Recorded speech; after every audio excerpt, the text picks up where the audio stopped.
Hello, my name is Kashana Tate, and I'm a Clark Atlanta University student. I attend Professor O's class in United States, Africa, and the World, and this is my video discussion on the Epic of Gilgamesh and the ancient Egyptian story of Osiris and Isis. Upon reading both of these stories, I did find that they did have a few similarities, one in which being that they both had a high involvement of gods in the stories. Both of them had branches that linked the gods in the heavens to the mortals down here on earth. In the story of Osiris and Isis, Osiris' birth was actually announced by God, as well as when him and his son went on to become gods themselves near the end of the story. In the Epic of Gilgamesh, it was actually the god Enlil who ordered the extermination of mankind.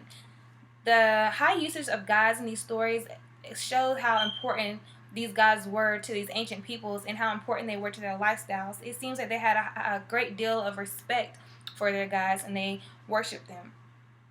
Also, both stories share great similarities with the stories that we see now in the modern day Bible. Both of these stories exhibited violence and ended in murder, although Osiris was resurrected.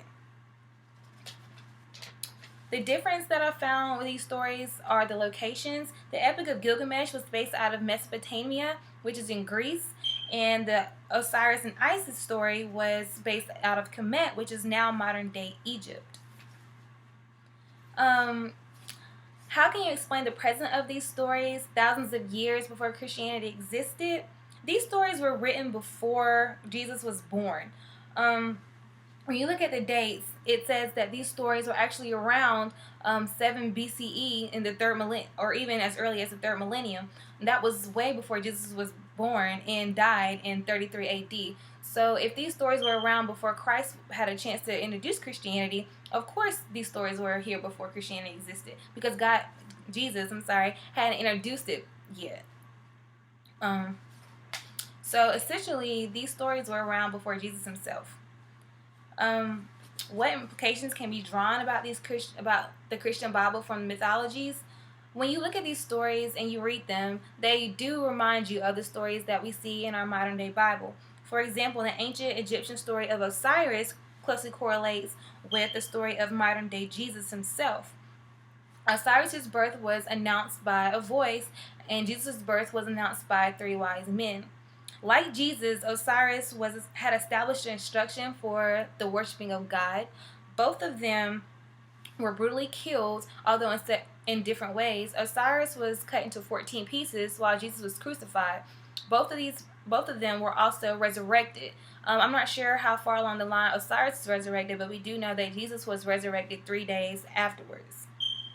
It can also be said that Christianity's 12 commandments were derived from Osiris' story that included the Declaration of Innocence, which included 42 laws. Although the Declaration of Innocence included 42 laws, they were very related to the 12 commandments that we see now. Things such as thou shalt not steal, thou shalt not kill, thou shalt not take thy father's name in vain, and thou shalt not covet thy neighbor. These were already in the 42 Declaration of Innocence before the 12 commandments came about. So it could be safe to say that these 12 commandments that we abide by now in the religion of Christianity were derived from the 42 Declaration of Innocence. The Epic of Gilgamesh is closely related to the infamous story of Noah and the Ark. In both of these stories, the gods or God had ordered for the extermination of mankind by water. So in both of these stories, the land was flooded. Also in both of these stories, Also in both of these stories, there was a chosen one. There was a righteous man that was chosen to actually escape these floods. In the Epic of Gilgamesh, the man was Utnapishtim. And of course, now in modern day, the Bible, this person was Noah. Both of these men were instructed to build an ark, which was made out of pitch and included different levels. On these arks, there were people and animals, and these animals and peoples that were on the arks were the only one who survived. But after the arks were built, of course, the land was flooded. In Noah and the ark, it was 40 days and 40 nights, and in Gilgamesh, it was only 6 days and 6 nights. So that is a difference between the two. But in both of the stories, the land was still flooded, and after the flood, both of them landed on a mountaintop. After they landed on the mountaintop, in both stories, birds were sent out to find dry land. Two of the birds returned, the first two, not finding any dry land, and on the third one, it did find dry land, so it did not return. In both of these stories, the god or the gods who called for these floods to exterminate mankind did exhibit regretfulness. In the story of Gilgamesh, the gods did seem very, very sorry for what they had done, and in Noah the ark, God did seem sorry himself because he did promise Noah that he would not do these anymore with the rainbow. My final thoughts about all this is that it's very interesting to see the ties between ancient stories and the ones that we have now in our modern day Bible. It's very interesting that these stories were around way before Christ was here, yet they're so closely correlated with the ones that we read now.